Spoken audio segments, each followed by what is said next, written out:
My name is Kathy Crawford. Welcome to this session on food defense awareness training for protecting the food supply. We have a couple things to accomplish on our agenda today.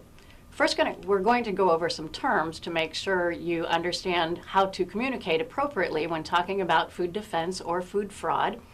We're going to talk about why this matters, and then we're going to go over some of the fundamentals of food defense, and then we'll also talk a little bit about new developments and trends in the industry.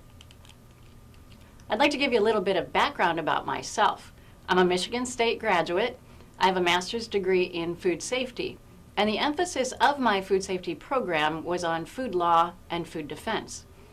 Not too long after graduating from Michigan State, I joined the HACCP Consulting Group, and one of my first assignments was to work with the USDA Food Safety Inspection Service, or FSIS, in developing a generic food defense plan.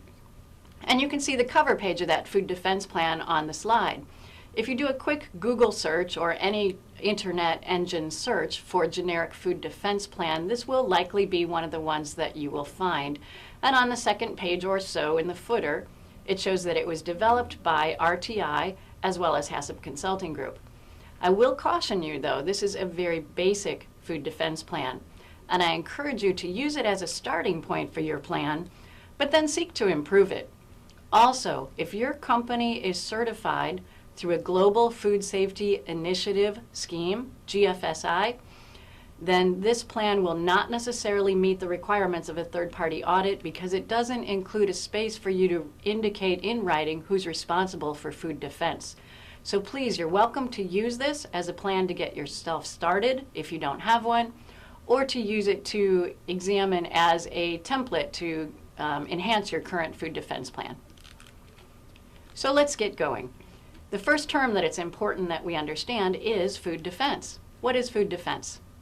Food defense is a collective term that's used by the FDA as well as FSIS and other agencies that describes the activities we do to protect the food supply from intentional or deliberate attacks against the system. It encompasses other terms like bioterrorism, prevention, or even counterterrorism. And another term I didn't mention was biosecurity.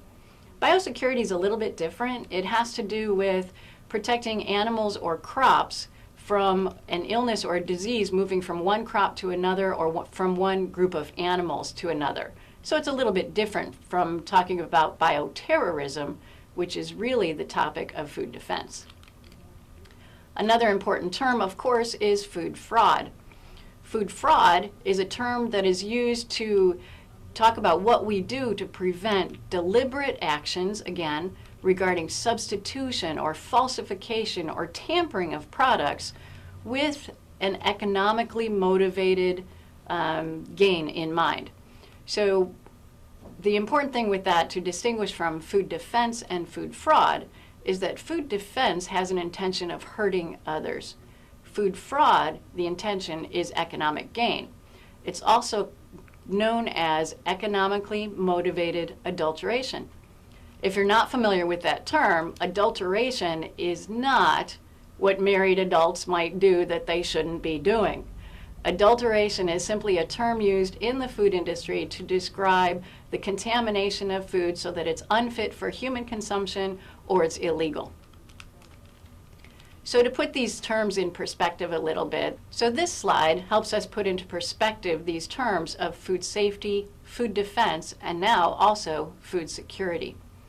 Food safety involves the things we do to prevent unintentional contamination of food. Food defense, as I mentioned earlier, involves things we do to prevent intentional attacks against our food system. In the center, it shows food security. Food security is quite different. The definition of food security, according to the World Health Organization, is having enough food to sustain a healthy living. And so this is not really related to food safety and food defense, it's more related to the food supply. Many people use the word food security when what they really mean is food defense. This also helps put the terms into perspective. If you look down the left-hand column, the words in green pertain to things we do to prevent unintentional or accidental contamination of food. We have food safety systems in place. We have food quality systems in place. The center column shows things that pertain to intentional attacks against the food system, and that includes food fraud and food defense. And on the right-hand side, in blue, it shows the motivations behind some of these things. If you look at the top column, usually the motivation for good food quality is economic. The better we maintain quality, the better we can sell a product or a service for a good price, and that's economic motivation. But with food fraud, it includes things that people might do illegally that damage quality. And in that second row, you can see the motivation is either help or harm of human beings. We implement food safety programs to help ensure people stay healthy, and food defense works against those who might cause harm to others. So why should we worry about this, and why do we need to do the training? Well, it's because the food supply is a very open target. When you compare it to other systems, like perhaps a bank or an airport or some other secure location, food companies, food manufacturers, and food in transit is often more open and more potentially subject to tampering. So that's why we need to train and develop our food defense systems. The other reason is because there have been prior incidents. One of the most famous ones happened in 1984 pertaining to salmonella. And this was when some salad bars were intentionally contaminated with salmonella in order to influence an election. There were also incidents in 2002 and in 2008 where Chinese food was intentionally contaminated. And in 2003, there was an incident in Michigan where a disgruntled employee added nicotine to ground beef to intentionally hurt others. And then more recently, there was an incident in Canada where metal was found in potatoes in 2014 and 2015. So it's really part of your job to be aware and to prevent incidents. It's part of your responsibility. So not too long ago, there was a Nielsen report that came out with the results of a survey. And they asked people, who is responsible for food safety? And this is what the answer was. 68% of the people polled said it is the food manufacturer. In most cases, the people, you watching this training, are from the manufacturing environment. So you can see your average consumer holds you responsible for food safety. The next question they asked the consumer was, who do you trust when there's a food safety incident? And here were their answers. First of all, they trust the media. And in second place, they trust the government. In third place, they trust the manufacturer. And in last place is the retailer. So you can see, if you are in the manufacturing industry, that you are held responsible, and yet the consumer doesn't trust you. This is part of why we need to develop stronger food defense and food fraud protection systems to increase trust with our customers, because increased trust usually means increased sales. So what can you do? You can't prevent every incident. Who knew years ago that somebody was going to use an airplane as an attack mechanism? You can't predict everything that might happen, but you do have to demonstrate what we call due diligence. And due diligence just means obtaining the training and the information you need to understand food defense and to implement reasonable systems to protect the food supply. So the whole thing is really driven by a combination of fear and trust, and we need to achieve that balance between fear and trust. Fear is something that comes on so rapidly. It's very slow to extinguish, and it's really readily reestablished. But trust, on the other hand, is very different, right? It takes a long time to develop trust. It's readily extinguished. One thing can erase someone's trust in you. And after that happens, it's very difficult to reestablish it. So the goal with developing strong systems is to balance a reasonable amount of fear with trust. A limited amount of fear is good. Fear is a useful response, so it's important to let it happen to a certain extent. It's automatic. It comes on pretty much right away. It's temporary. And it might be a small overreaction that needs some guidance, but it serves as a rehearsal and prepares us for what might happen or how we could appropriately respond should an incident occur. But overreactions are what we're trying to avoid. So reaction should be based on risk. Think about how you react to some perceived risk. You pause, and suddenly you become hyper vigilant, which means all your senses are on high alert. Think about walking into a spider web, and there's that instant, what I call the spider web dance. You are convinced that spider is on you or near you and it's out to get you, when in fact it's probably afraid of you too, and it's still on the branch in the tree or on the wall, but you have this overreaction because of very personalized perception of risk. And so sometimes our reactions are unnecessary, exaggerated, or premature because we don't understand the true risk. So what we try to do with the food defense system is ensure that we communicate risk to an acceptable level so consumers don't overreact, for example, by refusing to purchase your name brand of your product or your service.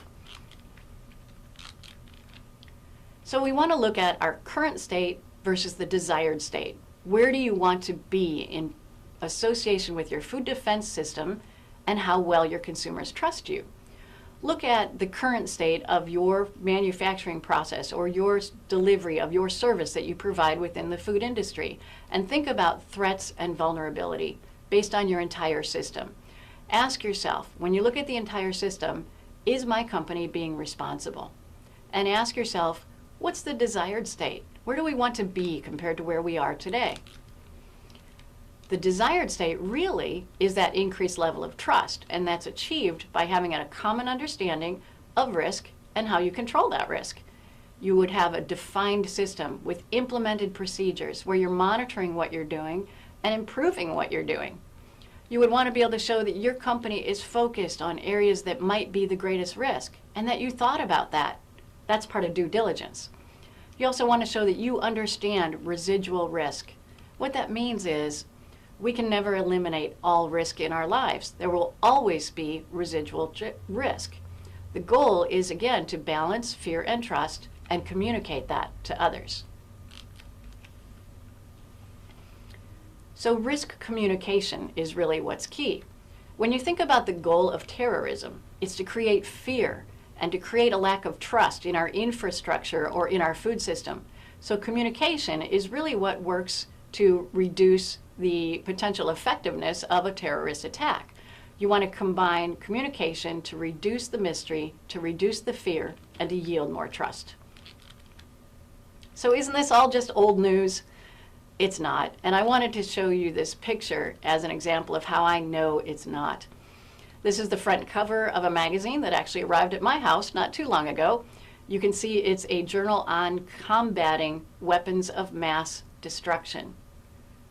And in that journal was a 3-part series about bioterrorism and biotoxins and how they could be used in food as well as in other ways to attack the American people. So it's very timely, very pertinent. It's not old news. And I remind you again about the incident I mentioned earlier in Canada. This wasn't very long ago. It was in October of 2015. There were 5 reports of metal being found in potatoes. That's not an accident. We're not talking about food safety. We're talking about food defense. And then there were 3 more incidents found in May, and that spurred a rather large recall of that product and damaged the name brand for that item from that farm. This is why we have to train and remind ourselves that food defense is real. We keep in mind the potential impacts of an attack on the food system. Primarily, as we said earlier, the terrorist's goal is to have a psychological impact on people so they no longer trust certain foods or certain products. There could be political impacts. There certainly will be financial impacts and brand damage. Several types of events are associated with terrorism. Terrorism in general includes chemical attacks, biological attacks, radiological, nuclear, or even explosive attacks. But in the food industry, we typically focus on chemical, biological, and physical threats, keeping in mind that the goal of terrorism is that psychological impact, that it will erode the sense of safety and security in our food supply. The characteristics of an event can vary quite a bit, but in general, it is an attack that is intended to hurt others. It's usually somewhat mysterious so that it can't be stopped quickly. It seems to be out of your control with not a well-defined beginning or end. The goal is permanent or catastrophic loss, and there aren't always routine sensory clues. Often attack agents will be colorless or odorless so that they can't be seen or discovered quickly. So who would do these kinds of things? Well, the usual suspects are criminals or extortionists, or what we might call subversives or terrorists. When I use the word terrorist, don't you think of someone from another country? Typically that's what we do, but it could be someone from our own country, someone not so obvious. For example, an angry employee. And they might not be angry at the company, they might be angry about something going on at home. But there are danger signs that we must watch for in people as well as in terms of protecting our food supply that could be associated with someone in your own company. It also could be a competitor or someone who has a mental illness. We've noticed in the news over the past few years significant and tragic events associated with mental illness. It's important to think about that as part of your food defense plan. So what kind of tactics might these aggressors use? Well, it's either going to be an inside attack or an outside attack. Insider compromise would be from within the company. An exterior attack is going to be associated with a forced entry or a covert entry into your building. So when you review your food defense plan, and I highly encourage you to do this after this training, you should look to make sure it addresses all those types of tactics as part of your plan. For a moment, let's look at the costs of food incidents to help emphasize how important these food defense plans are. They impact industry, consumers, and entire communities. Obviously, in industry are the potential expenses of a recall.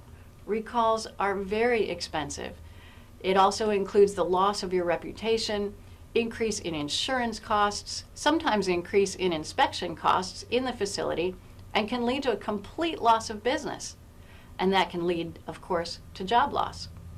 Then there's the cost to consumers. Those who are injured, those who are ill, those who might lose their jobs or have to handle in their lives the death of someone that they love because of these incidents.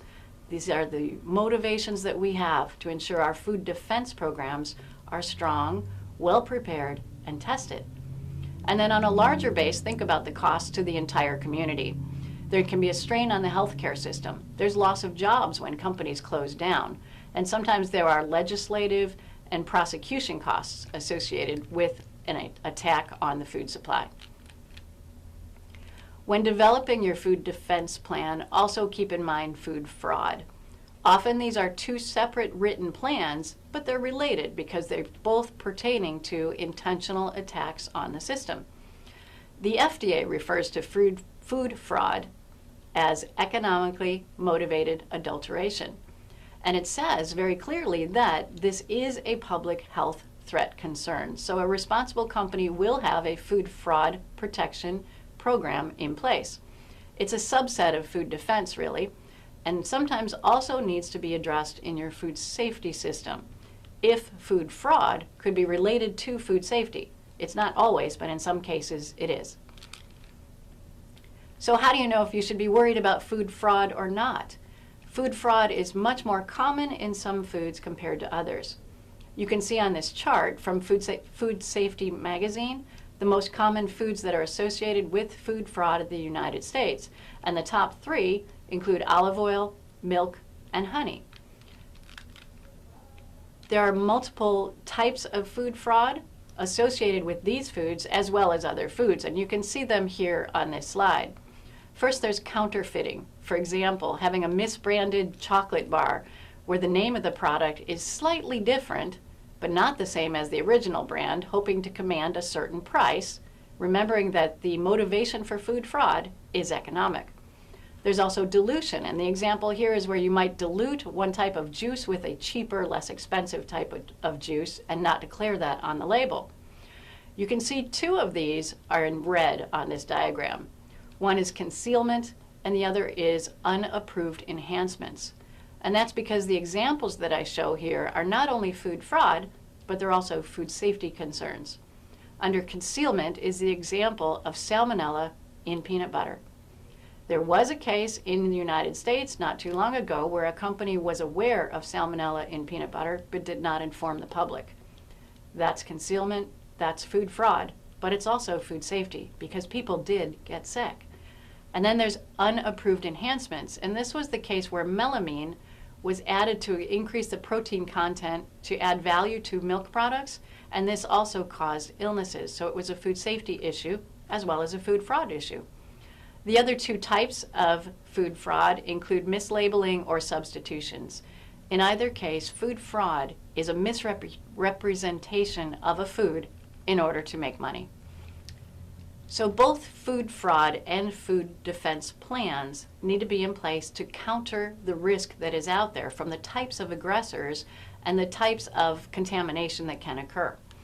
You want to use these plans to reduce denial that it could happen. You have to face that, consider that potential fear and address it to increase confidence within your own company as well as confidence between you and your customer. You want to ensure you have an appropriate response should something happen, that you're ready and prepared to make the right decisions. You also want to make sure that food defense is addressed separately from your food safety plan. They really don't belong together. Food fraud sometimes is part of food safety, but not always. Food fraud and food defense plans should never be standardized. You can find sample plans on the internet, like the one I showed you at the beginning of the presentation, but every plan needs to be tailored to the specific threats and the specific vulnerabilities associated with your facility, your product, or your service. And the final thing here to note is that it's important to have a functional plan. You don't want to just develop a plan and put it on a shelf so that you can show it to an auditor or a regulator or a customer. A plan needs to be functional. According to the USDA FSIS, there are 4 elements to a functional plan. First, it has to be developed in writing, and then it needs to be implemented. So the things that you put in your plan, make sure you do them, and then test them to make sure they're effective. And then it's important to maintain the plan. Test it once in a while, revise it when you learn something new, and make sure it remains in place and effective. FSMA, or the Food Safety Modernization Act, also addresses food defense, and so this further emphasizes the importance of this training and maintaining an active food defense plan for your company. FSMA identified 4 key areas and 7 expectations for your food defense plan. The areas are listed here, and they include bulk liquid receiving and loading, liquid storage and handling, secondary ingredient handling, and mixing, because it was identified through studies that these are the areas of greatest vulnerability in the food supply. So if your activities include these, make sure you address them in your food defense plan. The expectations that FSMA has for a food defense plan include what's mentioned here. First of all, you should have actionable process steps. State what you will do, how often, and where in your process that activity occurs to help protect the food. Your activities should be focused based on risk. No company can implement every recommended food defense suggestion. It's every company's responsibility to determine what procedures or mitigation strategies make sense for you and to implement those procedures. Once those are implemented, you need to monitor them to make sure it's happening as you expect it to happen, and if it's not, have procedures in place to fix or correct what was going on. You should verify that the program is working at least annually. Include in your program training, such as what we're doing today, and have records to prove that you're doing the right thing to maintain an effective food defense plan to protect our food. So the first step in developing a plan, if you have not already done so, is an assessment. Remember, we talked about the current state versus the desired state. You want to look at where you are today. And this involves doing a threat assessment, vulnerability assessment, or risk assessment. Many terms are used associated with the word assessment. You've probably often heard the word hazard assessment. This is related to a HACCP plan, hazard analysis and critical control point. Typically, this is not part of your food defense program, but you might have heard of a threat assessment, a vulnerability assessment, or a risk assessment. These are associated with food defense. So let's look at some of those terms. An asset is something that you protect. It could be your product, it could be your equipment, it could be your personnel. It's all those things that go into your service or your product that's related to what you do within the food industry. A threat is what causes a decrease in value of that asset. It could be almost anything. A vulnerability is a weakness or a gap in your system that allows that threat to take effect. And so risk is really a combination of all those things. It's the threat to your assets and how vulnerable you may be to that threat. And then you combine that with the likelihood or severity of what might happen based on potential terrorist attacks and the different tactics that terrorists can use to attack the food supply. So within the food industry, there are certain vulnerabilities associated with the food system.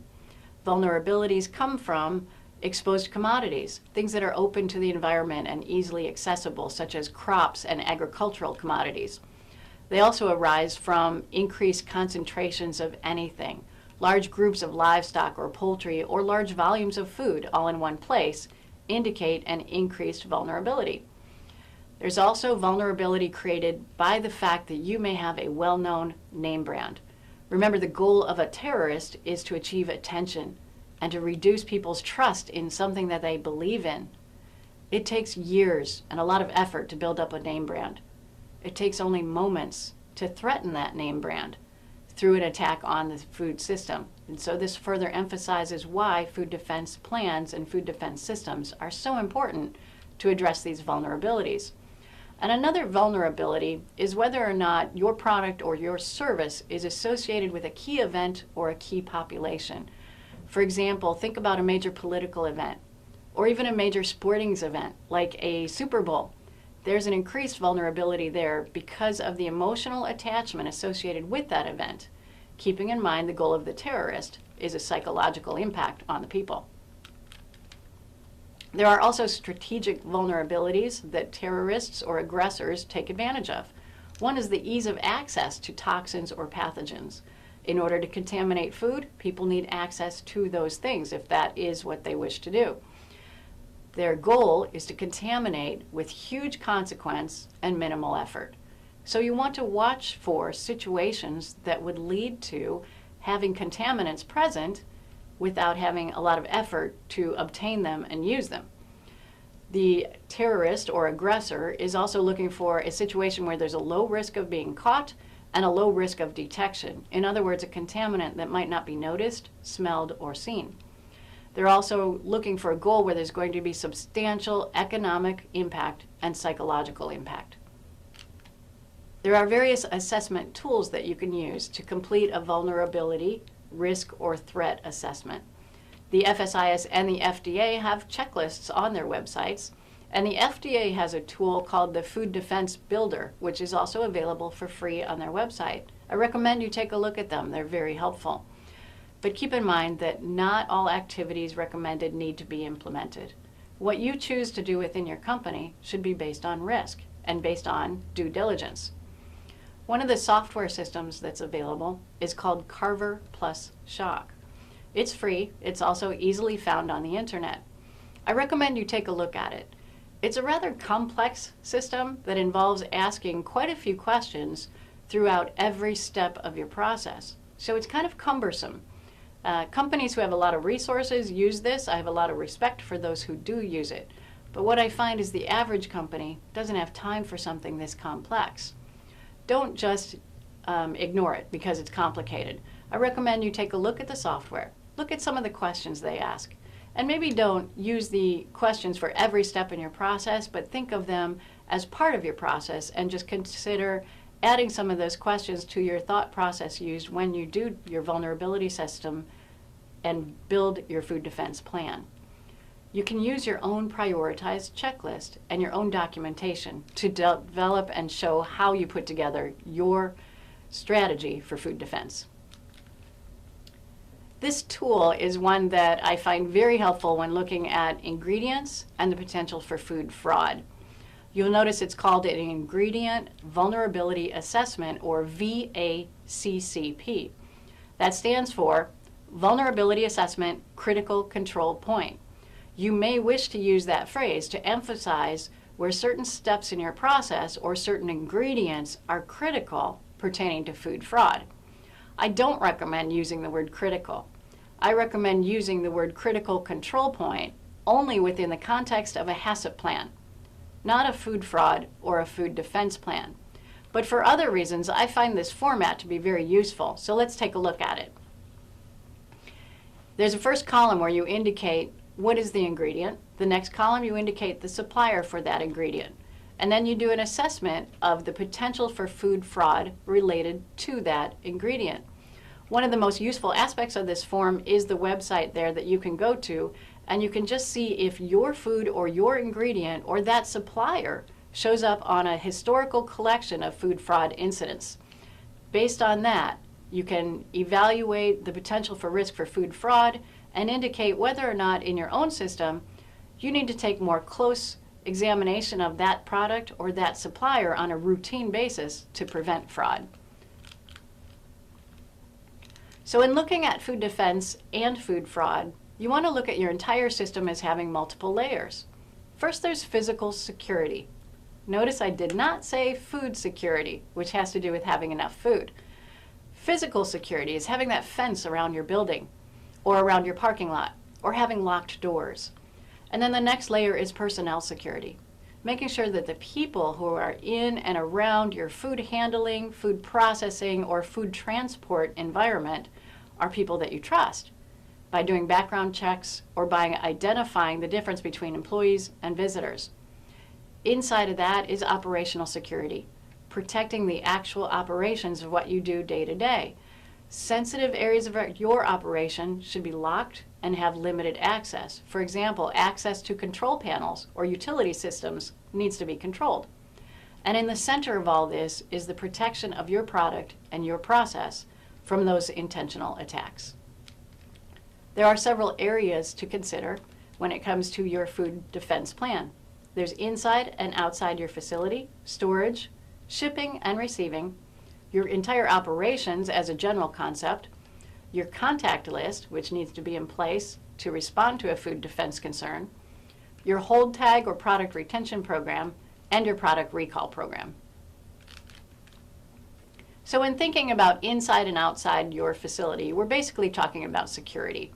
The vulnerabilities include people who may be on the premises and shouldn't be there, for example, unescorted visitors, or people who have unauthorized access in areas where they shouldn't be, or access to utility systems like water and airflow systems. Those are vulnerabilities that need to be looked at in your food defense plan. So what you can do for preventive measures can be very simple. Have checkpoints or badges. For a very small company, a food defense plan in terms of recognizing visitors versus employees can be the fact that everyone knows one another. And that's okay when you're a small plant or a small company. But as you grow, it becomes more and more important to distinguish between who should be on the premises and who shouldn't.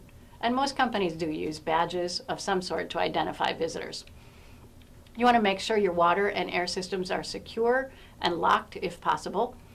You want to screen employees before hiring them. And you want to make sure that locked means locked. How many times have you walked into a building, whether it's a food company or any other company, and it says, "This door to remain closed at all times," and you walk up to it and it's open? We really have to watch for those things, recognizing the importance of food defense. Storage areas are of a particular concern, and this includes storage of finished product, raw material, and even packaging and chemicals. So we want to be on the lookout for toxic agents that could be present. They could be added to spices. They could be added to tubs or bins that are going to be used later for processing. They could be even added to cleaners. Imagine if some sort of toxin was added to a cleaning or sanitizing agent that you use, and you unknowingly spread that throughout your facility. This is why we need to protect and watch and inspect our storage areas. The other reason storage areas can be a concern is because they're generally quiet and not usually frequently visited by supervisors. So it's a place where someone could store or stage something and use it to cause harm later.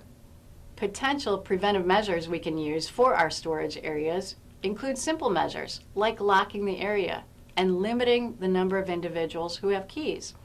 You want to ensure appropriate lighting and rotation of materials, which means move things occasionally so they don't get forgotten in a back corner of some storage area. It's also important to maintain an inventory, to know what you have. A sudden appearance of an extra volume of chemical isn't necessarily a good thing if you don't know where it came from. The sudden disappearance of something that could be toxic or hazardous should be a concern and elevated to senior management if necessary to ensure there isn't a threat to your food supply or the product or services that you sell. So always check inventory and always also examine the integrity of packaging, watching out for tampering incidents. Another area we look at in our food defense program is shipping and receiving. Possible vulnerabilities include unscheduled deliveries or drop shipments, or products that are shipped in unsecured trucks or tanks, or multiple deliveries that come from one tank. Measures that can be used to address those vulnerabilities include using only recognized vendors, have an approved supplier list, and post it or make it available at your shipping and receiving dock so that those who perform those functions know who to expect in terms of shipments, vendors, and items that are being brought to your facility.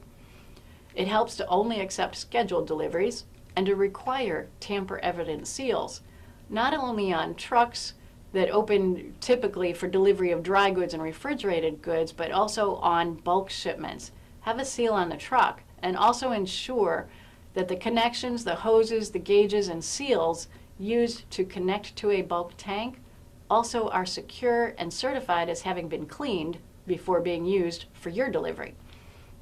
Drivers should be trained or potentially certified if that's a requirement within your company. And I also recommend that you monitor the rules for sanitary transportation laws. The Food Safety Modernization Act includes regulations for sanitary transportation, and within that regulation is a recommendation for 4 hours of training for drivers who handle food, certain foods. I would recommend that as part of your food defense plan, you ask for evidence of that training. Another area that's related to your food defense plan, but is often a separate document, is your hold tag procedure and your recall procedure. Make sure those are well defined so that you know whose job it is to put something on hold or take it off hold. Make sure everyone knows what a hold tag looks like and what it's for, so that when there is possibly something suspicious, it can be segregated and identified and it won't be accidentally used. In general, when I think about hold tag programs, emergency response programs, or recall programs, I think about all these words that you see on the slide that start with the letter P. In order to protect the food supply and to protect others when it comes to a crisis of any sort, you want to do these things in this order. Protect the people, protect the product, protect the process, and protect your property. All of those are essential elements of any crisis plan and should be incorporated in your food defense plan as well. So in general, your responsibility is to be aware of food defense. Understand the concerns that there are aggressors who might use toxins or bacteria or chemicals to harm others through the food supply. So make sure your training stays refreshed so you stay aware of those concerns. You want to decrease vulnerabilities within your own company by thinking about them through that vulnerability assessment and then setting priorities and taking measures to reduce the chances of an incident. You want to identify your possible risks and encourage vigilance. Have that food defense plan and food fraud plan written and implemented, and then verify and validate, and every year try to improve upon that plan. Really, the goal is to foster that culture of care with an appropriate level of fear that leads to the right response, that protects others and increases trust in our food supply. It's important to continually monitor for risk. We want to build what I call the unattended baggage culture. As a member of the HACCP Consulting Group, I travel a lot. Our group has worked in over 40 countries and most of the states in the United States. So all of the consultants in HCG have seen a lot of airports, and we spend a lot of time in the airport on our way to visit our clients. And of course, while you're there, you hear that announcement that unattended baggage is not safe and needs to be reported. Now, you don't expect to see a suitcase in a food plant or near a food transportation operation, but this culture that I call the unattended baggage culture means knowing when to report something that's suspicious and doing so, understanding that you are part of a very important industry and it's important to protect the food. So if anything is unusual, it should be reported to others so that it can be investigated in case there truly is something wrong. So we want to combat apathy, which means people not caring. And the way you combat apathy is by team building, convincing each other to care, because as a team, this is how we accomplish the goal. Think creatively on how you might want to do that. Each company has their own plan. It should be specific to their process, their operation, their product, or their service that they offer. Go ahead and read that plan if you haven't done so already, and include that as part of your annual refresher training for food defense and food fraud. It's important to read it, know who's approved it, know who's responsible for implementing that plan. It's really much more than senior management who is responsible for food defense. Everyone needs to be part of the food defense system. I bring up this particular topic of responsibility and due diligence, not to scare anyone, but to emphasize the importance that everyone takes part in doing the right thing. Late in 2015, in September, this memo came out from the Department of Justice, emphasizing that individuals should be held responsible. Individuals should be held responsible when corporate wrongdoing is being investigated. And this is the quote from that memo. It said, "One of the most effective ways to combat corporate misconduct is by seeking accountability from the individuals who perpetrated the wrongdoing." So that means when something goes wrong, if your company didn't do the right thing, it's not necessarily just the owner who could be at fault. Each individual participates to doing the right thing, and each individual is responsible. So do take the time to review your food defense plan and make sure that it's tested at least once per year. Third-party audits require that testing, but even if they didn't, it's important to do. I understand. I worked in industry. I know. Day-to-day living gets in the way of taking time to think about what if something goes wrong. Because small things go wrong fairly often. We don't have time to think about what if something big went wrong. Please take the time to test your system, understanding how devastating it could be to have an attack on our food supply. And when you do take the time to test your system, make sure the test isn't too easy. I've seen companies who say they test their food defense plan simply by confirming some of the phone numbers on their contact list are accurate. Well, that's important, and that's good. But I do think occasionally you can and should do more. Remember the purpose of the test. It's not just to get a point on an audit. It's to maintain your system. It's to improve your system. It's to make sure that you can protect the food supply. So there's various testing tools that are available. FSIS has a testing tool that's available free online. If you just look for the FSIS Scenario-Based Food Defense Tool, you will find several options that indicate they're applicable to the meat and poultry industry. But I find they would be helpful to anyone who works in the food industry. It's basically a 30-minute PowerPoint presentation that you walk through with your food defense or your crisis management team within your own company. And it leads you through a series of questions that's a what-if type scenario. It's a great tool to think about what would happen if something went wrong and how prepared you might be to handle that type of situation. It directly leads to discussions that will improve your food defense plan, potentially improve your food fraud plan, and improve your recall plan. So in summary, although food defense attacks are not likely, they could be catastrophic. That's why this is so important. Food defense cannot be ignored, and it must remain an active program within your company to ensure the hard work that we put in to providing safe, quality foods for people doesn't go to waste, or it doesn't become destroyed because of a loss of trust because of an incident of attack on our food system. So what really matters? I ask you to remember the importance of what you do and why you do it.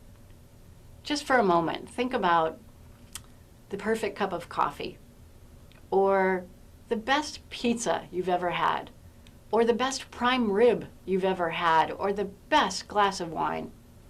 Think about how that makes you feel. Think about food and drink contribute to the success of an event and the way it makes people feel healthy and happy, and it can be one of the most wonderful things in our lives. We have the ability in the food industry to contribute to that, to make people feel happy and healthy and pleased with what they're having, or we can kill them because of our negligence. And I know that sounds rather severe, but it's true. So every day, as you participate in whatever your job is related to the food industry, keep in mind how important that is. That it is our responsibility to keep people safe, to prevent food fraud, and to protect food from attacks against the system related to food defense. I'd like to thank you for your participation today. If you have questions about food defense, food fraud, or other food safety related issues, please feel free to reach out to me. Again, my name's Kathy Crawford, and I can be reached through the HACCP Consulting Group's website, which is shown here, and the email address info@haccpcg.com.